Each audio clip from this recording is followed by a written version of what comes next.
तो ममता बनर्जी को यह जानना चाहिए था कि जिस क्लब को मोटिवेट करके मैं सत्ता में पहुंची, उस क्लब पर किसी और की भी नजर है, और उस क्लब पर नजर पड़ी आरएसएस की, और उसने बरसों वहां काम किया। जो क्लब मंदिर के इर्द गिर्द या उसके प्रांगण में थे, उसका बहुत बेहतरीन इस्तेमाल किया गया, वहां मोटिवेट किया गया, वहां हिंदुत्व के एजेंडे को सेट किया गया, उसको आर्थिक मदद दी गई, और धीरे धीरे उस पूरी व्यवस्था को अपने हाथ में लिया गया। नतीजा, झंडा हाथ में टीएमसी का है, लेकिन दिल में भारतीय जनता पार्टी, ये हुआ वहां, और वो परिणाम ये आया। ये एक क्लब कल्चर का फैक्टर था। दूसरा फैक्टर था पार्टियों से तालमेल ना होने का।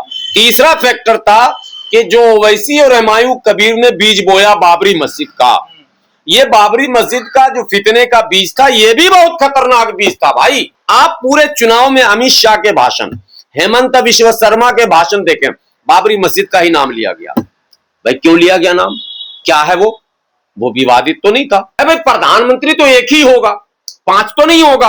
अब अखिलेश कह रहे मुझे बनाओ, ममता कह रही मुझे बनाओ, नीतीश चाह रहे थे मैं बनूं, राहुल गांधी चाह रहे थे मैं बनूं। ऐसे तो भैया आप मोदी जी का मुकाबला नहीं कर सकते।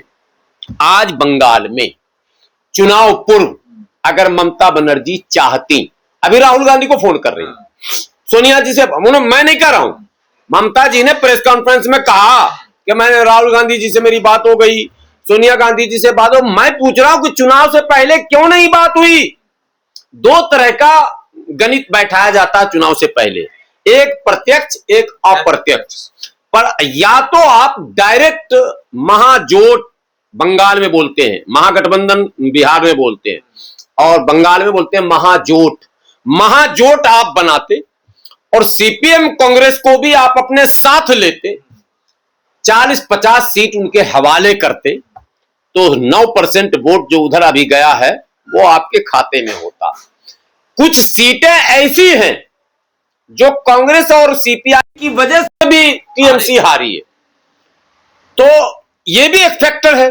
जब आपको पता था और कांग्रेस को भी पता था कि हमारा वहां कुछ होने वाला नहीं है, वाम मोर्चा को भी पता था कि हमारा कोई खास मामला नहीं है, टीएमसी को इतना पता था कि वाम मोर्चा और कांग्रेस के प्रत्याशी वोट जरूर लाएंगे, 100 से लेकर 10,000 तक वोट लाएंगे, और कुछ सीटों पर ये आर पार में रहेंगे। वो हुआ, 2-4 सीट ये लोग जीत भी गए, और कुछ सीटों पर ये जो है साहब 10,000 5,000 वोट भी लाए। हालांकि कुछ सीटों पर तो 100-200 भी लाए हैं, आपको पता है कि नहीं कांग्रेस वाले। तो एक गलती है, आप जब दुश्मन को जान रहे हैं कि वो बहुत मजबूत हो चुका है, वो स्ट्रांग है, उसके पास एक रणनीति है, उसके पास एक ताकत है, उसके पास मैंने आप ही आरोप लगाते हैं, ईडी है, सीबीआई है, इलेक्शन कमीशन है, फला है, चिला, मीडिया है, पूरी मशीनरी है। आप आरोप लगा रहे हैं, तो आप अमल क्यों नहीं कर रहे? जब हम जान रहे हैं कि मेरा दुश्मन मजबूत है, तो दुश्मन का दुश्मन जो होता है वो दोस्त होता है। तो राहुल गांधी जी का भी दुश्मन कौन? मोदी जी। बहन जी का भी दुश्मन कौन? मोदी जी। अखिलेश जी का भी दुश्मन कौन? मोदी जी। टीएमसी का भी दुश्मन कौन? मोदी जी। तो ये तो इनडायरेक्टली ये सब आपस में दोस्त होने चाहिए, क्योंकि फार्मूला युद्ध में दुश्मन का जो दुश्मन होता है वो दोस्त होता है। वो आपने नहीं किया, और ये सिर्फ इकलौता टीएमसी पर फार्मूला नहीं है। आप देख लेना उत्तर प्रदेश में पिछला चुनाव में, बता देता हूं, जो राजनीति के जानकार हैं, अखिलेश यादव ने ओम प्रकाश राजभर के साथ क्या किया? भाई आप किसी को पचा क्यों नहीं पाते हो? आखिर वही राजभर भाजपा में है या नहीं, गठबंधन में है ना? वहां जी हुजूरी हो रही है नहीं हो रही है? वो आपके यहां क्यों नहीं रहे? सिर्फ राजभर की गलती है, आपकी गलती नहीं। संजय निषाद आखिर वहां है, मंत्री भी है, आप क्यों नहीं रखे? पहले तो वो नेचुरल एलाई आपके थे, वही संजय निषाद, वही ओम प्रकाश राजभर चल सन्यासी मंदिर में बोलते थे, और ये करवा दूंगा और वो करवा दूंगा। गोरखपुर की सीट हराई उपचुनाव में, ठीक है। तो संजय निषाद की पार्टी ने उपचुनाव में योगी जी को गोरखपुर से हरवाया। समझने की बात है, जब आप यूनाइट होते हैं तो योगी को हराते हैं, आप यूनाइट होते हैं तो अमित शाह और मोदी को भी चुनाव हरा सकते हैं। वाराणसी के चुनाव का निकालिए विश्लेषण, अगर वहां बसपा कांग्रेस के साथ खड़ी हो जाती तो वो सीट कांग्रेस जीत जाती। निकाल लीजिए आप गणित चुनाव हार जीत का। तो ये खेल जो हो रहा, इस खेल को समझने के बाद भी फेल क्यों रहे? एक तो ये फेल होना हुआ। दूसरा क्या है कि ये जब सत्ता में जाते हैं तो आम जनों की भावनाओं को समझने के लिए इनके पास कोई मशीनरी नहीं है। इनके जो तुच्छे लुच्चे लफंगे कार्यकर्ता होते हैं, जो बंगाल में ज्यादा होते हैं, बंगाल में ज्यादा होने के कारण बताता हूं। बंगाल में एक क्लब कल्चर है जो भारत के और राज्यों में नहीं है। मैं बता रहा हूं, ये 1947 से पहले इसकी स्थापना हुई थी। हर मंदिरों में खासकर और मठों में और कुछ सरकारी जमीनों में झोपड़ी डालकर एक क्लब बनाया जाता है। वो पॉलिटिकल क्लब होता है। उसमें कैरम बोर्ड, लूडो, चेस ये रखा जाता है और उसमें चाय पानी सुट्टा वगैरह वगैरह व्यवस्था, दारू वगैरह मतलब सारा जो है खाने पीने का इंतजाम रहता है। वो एक समझिए कि सरकार द्वारा अप्रत्यक्ष रूप से जेनरेटेड एक अप्रमाणित संगठन ही है वो। एक तरह से बंगाल में जो सेटअप है, हर गांव और पंचायत में एक क्लब होता है। उस क्लब के मेंबर होते हैं और वो वहां बैठ के टाइम पास करते हैं। और वहां नियम ये है कि गांव में कोई भी डिस्प्यूट हो आपस में, आप थाना नहीं जाएंगे, नहीं तो क्लब वाला कार्रवाई कर देगा। पहले क्लब जाएंगे, क्लब आपका फैसला करेगा। इतने पावर होती है उस क्लब। यस, पैरेलल सरकार है वो, बराबर बराबर की सरकार है, समानांतर सरकार चलती है वहां क्लब से। मैं अभी आ रहा हूं उसको डिटेल, ये लोगों को जानना। हार का कारण भी यही है, क्लब कल्चर। ये असल में इसका निर्माण तब हुआ था जब अंग्रेजों के खिलाफ मुक्ति आंदोलन चला। तो अंग्रेजों ने सोशल एक्टिविटी पर और पॉलिटिकल एक्टिविटी पर पूरी तरह से लगाम लगा रखा था। तो उसमें इन लोगों ने एक रास्ता निकाला कि हम रिलीजियस एक्टिविटी करेंगे। तो इन्होंने मंदिरों के पास हर जगह स्पेस होता है, तो मंदिर मस्जिद मदरसा जहां जहां स्पेस मिला वहां इन लोगों ने शेड डाल उल के आपस में बैठना और कैरम बोर्ड वगैरह खेलना। और अंग्रेज जो पुलिस और उनके जासूस आते थे उनको ये संदेश जाता था जी ये लोग टाइम पास करते हैं, धार्मिक चर्चा वगैरह, शिव चर्चा ये वो अपना करते रहते हैं। मतलब इस पे कोई पॉलिटिकल या सोशल एक्टिविटी नहीं है ये। उसका नाम इन लोगों ने क्लब रख दिया। देश आजाद हो गया, कांग्रेस आई, कांग्रेस ने उस क्लब कल्चर को एज इट इज रहने दिया और अपने हित में उसका इस्तेमाल करना शुरू किया। कांग्रेस चली गई, वामपंथी आ गई वहां। वामपंथियों ने उसको डेवलप किया, जिस गांव में नहीं था वहां भी खुलवाया और ये कहा कि ये सारे वामपंथियों के कैडर हैं जो बैठेंगे यहां, ठीक है, और यही सब फैसला करेंगे, सरकार सुकून से आराम से चलेगी, गांव में कोई पंगा नहीं होगा ये लोग। लेकिन हुआ उल्टा। क्लब में जो लोग मेन रहे वो सब निकम्मे निठल्ले रहे, उनको रोजगार नहीं ढूंढना था क्योंकि रोजगार उनका वहीं था। उन्होंने गांव में अपने आप को स्थापित और वर्चस्व, यानी प्रधान मुखिया सरपंच कुछ भी नहीं, जो क्लब प्रमुख है वही सब कुछ है, ऐसा माहौल बन गया। थाने में भी उसी का प्रभाव, पॉलिटिक्स सरकार उसी की, विधायक उसी का, सब कुछ उसी का। तो कमाने खाने लूटने सताने का वो अड्डा बन गया। और एक शाहजहां वाला केस आपने सुना होगा, जो टीएमसी का नेता शाहजहां था। टीएमसी का नेता शाहजहां था, गांव का नाम अभी भूल रहा हूं, मुर्शिदाबाद के आसपास की घटना है, बहुत बाबीला मचा था, आपने बयान भी लिया था उस टाइम, टीवी पर खूब चला था। उसकी गिरफ्तारी हुई थी, उस पर बलात्कार का आरोप लगा था। वो टीएमसी का क्लब का मेन नेता था और क्लब में ही दुर्व्यवहार हुआ। क्लब में आधार कार्ड जब शुरू हुआ तो क्लब में बनता था, पहचान पत्र क्लब में बनेंगे, पैन कार्ड क्लब में बनेंगे, सरकारी योजनाओं का जो भी राशन कार्ड सुधार क्लब के लोग करवाएंगे। यानी जो क्लब में है वही समझिए सारा लोकल बॉडी माने जाए जो जिसने पूरा कैप्चर कर ले, पूरा कैप्चर था। अब वामपंथियों का पूरा जब वर्चस्व था, पूरा क्लब था, तो वामपंथियों को ये गुमान हुआ कि ये सारे कैडराइज हैं हमारे।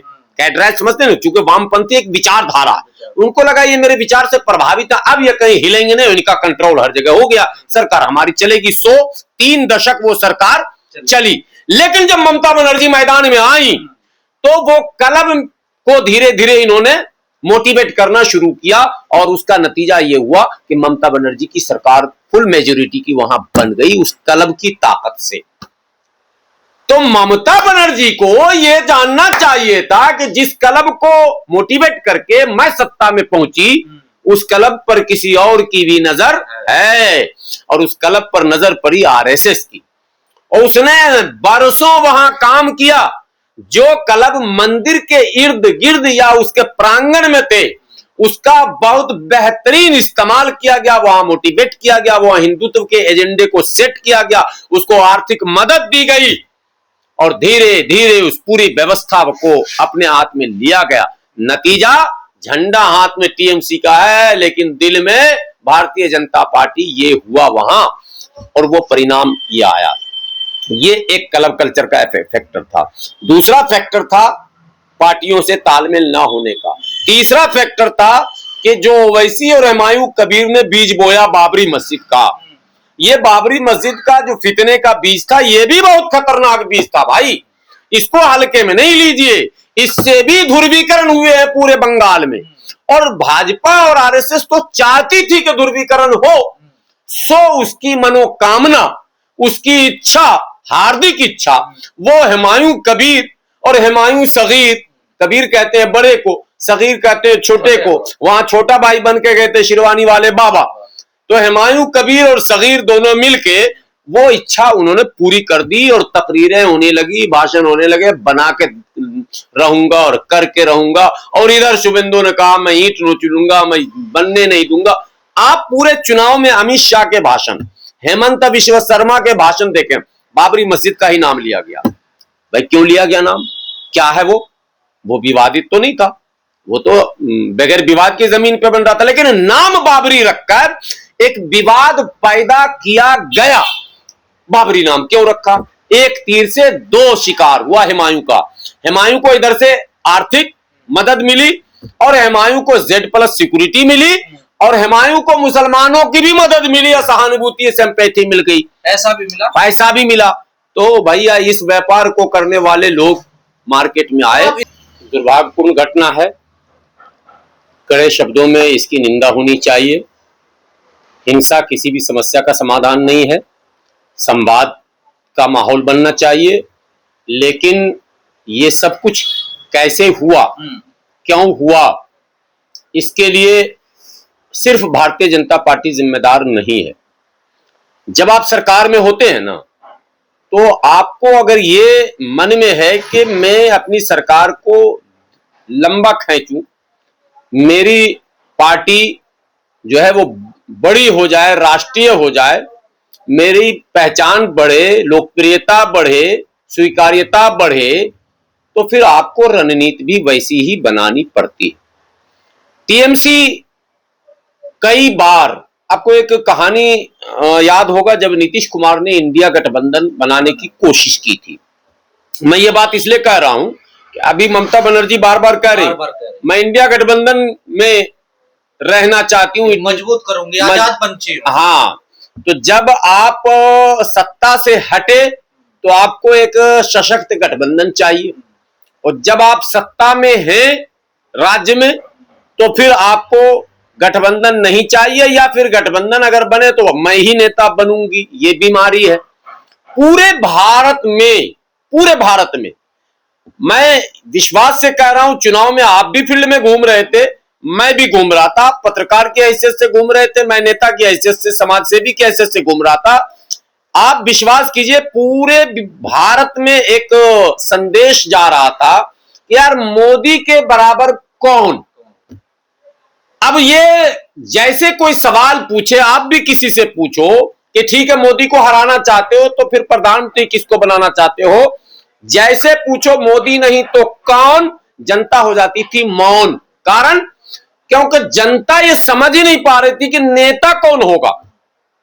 अगर नीतीश कुमार को उस पहल पर नीतीश कुमार को ही पीएम मटेरियल मानकर, लीडर मानकर अगर इंडिया ब्लॉक यूनाइट हो गया होता, तो आज बिहार में भी भाजपा की सरकार नहीं होती, क्लियर कट। तो बिहार में जो भाजपा की सरकार है, इसमें भी टीएमसी और कांग्रेस जिम्मेदार है। इन दोनों के ढुलमुल रवैये ने पूरे इंडिया ब्लॉक को खंडित कर दिया, और चुनाव में कहीं भी इंडिया गठबंधन मजबूत चेहरे के साथ सामने नहीं आया। नतीजा क्या हुआ देखिए कितना नकारात्मक वातावरण था कि मोदी जी के तमाम ताकत झोंकने के बाद भी 240 पे अटक गए। अगर इंडिया गठबंधन मजबूती के साथ खड़ा होता, जो नीतीश कुमार ने दिमाग लगाया था, तो यकीन जानिए कि मोदी जी 200 से भी नीचे आ जाते, 200 से नीचे आ जाते। यानी भारतीय जनता पार्टी की बात कर रहा हूं, एनडीए की नहीं, 200 से नीचे। और एनडीए का भी नुकसान होता, क्योंकि एनडीए का बड़ा पार्ट बिहार में, नीतीश कुमार, चिराग, मांझी, उपेंद्र कुशवाहा, ये एनडीए के पार्ट हैं। ये सब धराशायी हो जाते उस रणनीति पर अगर अमल कर लिया गया होता तो। भाई प्रधानमंत्री तो एक ही होगा, 5 तो नहीं होगा। अब अखिलेश कह रहे मुझे बनाओ, ममता कह रही मुझे बनाओ, नीतीश चाह रहे थे मैं बनूं, राहुल गांधी चाह रहे थे मैं बनूं। ऐसे तो भैया आप मोदी जी का मुकाबला नहीं कर सकते।